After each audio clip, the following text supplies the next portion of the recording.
نحمده ونصلي على رسوله الكريم اما بعد فاعوذ باللہ من الشیطان الرجیم بسم اللہ الرحمن الرحیم۔ معزز سامعین حضرات، آج میں آپ کو ایمان اور استقامت کے بارے میں بتائیں گے کہ ایمان اور استقامت کیا چیز ہے۔ جیسا کہ حضرت سفیان بن عبداللہ ثقفی رضی اللہ تعالیٰ عنہ سے روایت ہے کہ کہتے ہیں کہ میں نے عرض کی، اے اللہ کے رسول، مجھے اسلام کے بارے میں کوئی ایسی بات ارشاد فرما دے کہ آپ صلی اللہ علیہ وآلہ وسلم کے بعد مجھے کسی اور سے پوچھنے کی ضرورت ہی نہ پڑے۔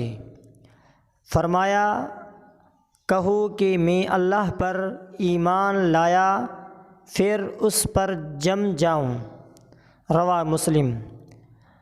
امام مسلم رحمۃ اللہ علیہ کی روایت کردہ اس مبارک حدیث میں صحابی رسول حضرت سفیان بن عبداللہ ثقفی رضی اللہ تعالیٰ عنہ حضرت رسول اللہ صلی اللہ تعالیٰ علیہ وآلہ وسلم سے عرض کر رہے ہیں کہ آپ مجھے اسلام کے بارے میں ایک ایسی جامع مانع بات ارشاد فرما دے کہ میں اس پر عمل کروں اور وہ میری نجات کا سبب بن جائے اور مجھے پھر کسی اور سے دریافت کرنے کی نوبت ہی نہ آئے۔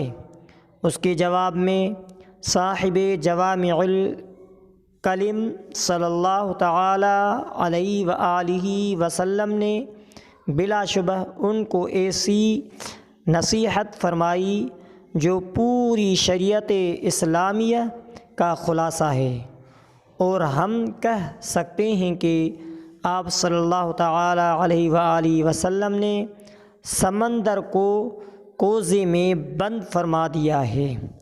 فرمایا، زبان سے کہو کہ میں اللہ پر ایمان لایا اور پھر اس پر جم جاؤ۔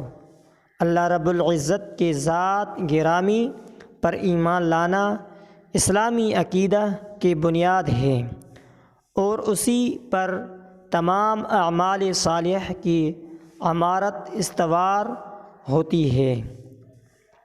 ایمان کی طاقت ہی سے نیک عمل کا وزن بنتا ہے۔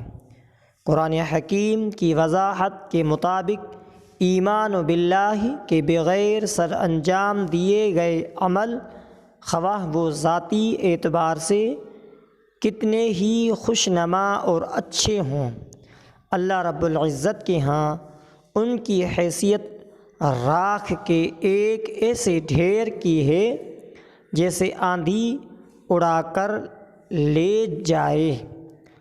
اسی لیے آپ صلی اللہ تعالی علیہ وآلہ وسلم نے اپنے صحابی سے فرمایا کہ زبان سے اقرار یعنی اور دل سے تصدیق کے ساتھ ایمان کی بنیاد قائم کرو، یعنی اقرار باللسان و تصدیق بالقلب، اور عملی اعتبار سے ثابت کر دکھاؤ کہ ایمان ہی تمہارا حقیقی سرمایہ ہے اور تم جسم و جان کی قیمت پر اس کی حفاظت کرو گے۔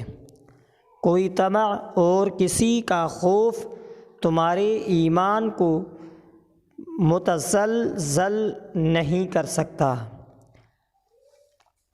آج کے اس ارشاد گرامی میں ایمان باللہ کی بنیادی نقطے کے بعد دوسرا اہم ترین نقطہ استقامت علی الدین ہے۔ اللہ کی ذات سے معاہدہ کرنا اور اس معاہدے کو بلا خوف و خطر نبھانا ہی دراصل اصل عبدیت کی روح ہے۔ قرآن حکیم میں ارشاد ہے، بے شک جن لوگوں نے کہا کہ ہمارا رب اللہ ہے، پھر وہ جم گئے، اس پر ڈٹ گئے، اس پر فرشتے اترتے ہیں اور ان سے کہتے ہیں کہ نہ تم خوف کرو اور نہ ہی غم کرو، بلکہ اس جنت کی بشارت حاصل کرو جس کا تم سے وعدہ کیا گیا ہے۔ سورہ حامیم سجدہ۔ دعا اللہ تبارک و تعالی سے جو ہم نے کہا قبول مقبول فرمائے، وما علینا الا البلاغ المبین۔